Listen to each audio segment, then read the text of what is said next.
پاکستان تحریک انصاف جو کہ پورے ملک میں سب سے بڑی پارٹی ہے، یہ وہ واحد پارٹی ہے کہ جس نے ایک ہی ٹائم میں آزاد کشمیر سے لے کر گلگت بلتستان تک اور پنجاب اور کے پی اور وفاق میں بھی حکومت بنائی۔ اس بات میں کوئی شک نہیں کہ تحریک انصاف کو یہ مقبولیت حاصل کرنے کے لیے دن رات محنت کرنی پڑی ہوگی، لیکن یہ پارٹی کسی کو یوں پلیٹ میں رکھ کر دی جائے اور اس کو اس پارٹی کا چیئرمین بنایا جائے کسی بغیر کمپین کے، تو اس سے بڑا خوش نصیب اور کون ہو سکتا ہے۔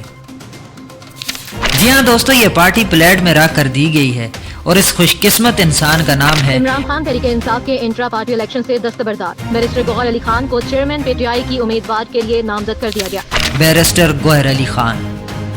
گوہر علی خان پر بات کرنے سے پہلے اس پارٹی کی بات کرتے ہیں کہ یہ پارٹی آخر اتنی مقبول کیوں ہے؟ نہ صرف پاکستان بلکہ پوری دنیا میں مقبول ہے، تو اس کا جواب ہے کہ صرف اور صرف عمران خان۔ جی ہاں دوستو، کسی بھی پارٹی کا چیئرمین اس پارٹی کی بنیاد اور جان ہوتا ہے۔ اگر لیڈر ہی کسی کام کا نہ ہو تو پارٹی کسی کام کی نہیں ہوتی، لیکن عمران خان نے خود ہی خود کو اپنی چیئرمین شپ سے ہٹا لیا اور بیرسٹر گوہر علی خان کو پارٹی کا نیا چیئرمین نامزد کر لیا۔ تو جانتے ہیں اب یہ بیرسٹر گوہر علی خان آخر ہیں کون جسے اتنی بڑی پارٹی کا سربراہ بنا دیا گیا؟ کیا عمران خان کا فیصلہ ان کے بارے میں یہ کرنا درست تھا بھی کہ نہیں؟ اب عمران خان نے خود کو کیوں ہٹایا، یہ ہمارا آج کا ٹاپک نہیں ہے۔ اگر آپ کی محبت لائک شیئر کی صورت میں ملی تو اس پر بھی انشاءاللہ ضروری ویڈیو آئے گی۔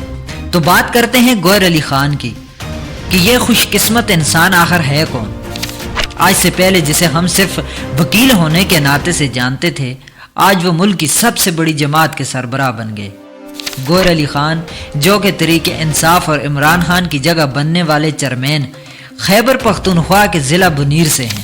انہوں نے برطانیہ کی ایک یونیورسٹی سے LLB اور واشنگٹن سول آف لا سے LLM کیا۔ بیرسٹر علی خان کئی عرصے تک اعتزاز احسن اینڈ ایسوسیٹس کے ساتھ وابستہ رہے اور اعتزاز احسن کو براہ راست نگرانی میں وکالت کرتے رہے۔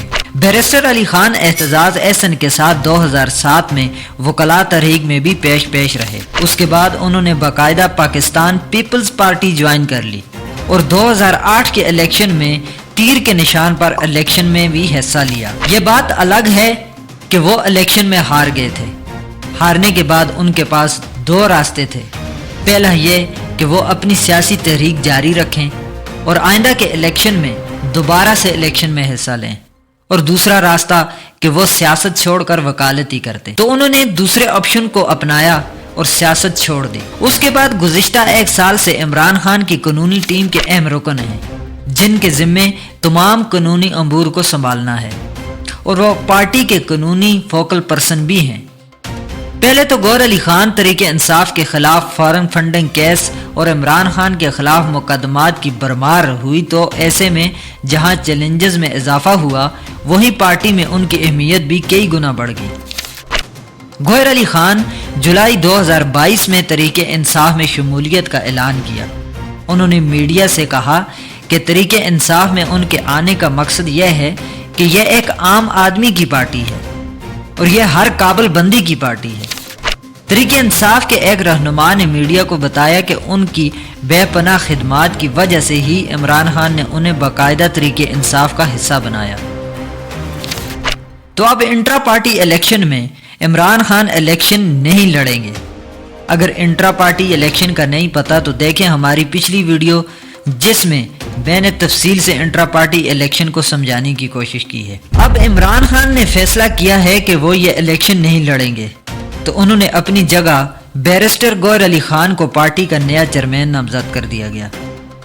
اب میں آپ کے سامنے وہ نام لیتا ہوں جو عمران خان صاحب نے نام بتایا، وہ ہیں بیرسٹر گوہر صاحب۔ دوستو، کیا امپیکٹ پڑے گا پارٹی پر عمران خان کے چیئرمین نہ رہنے سے یا بیرسٹر گوہر علی خان کے نئے چیئرمین بننے سے؟ کمنٹس باکس میں اپنی قیمتی رائے کا اظہار ضرور کیجیے گا۔ ملتے ہیں اپنی اگلی ویڈیو میں، تب تک کے لیے اللہ حافظ۔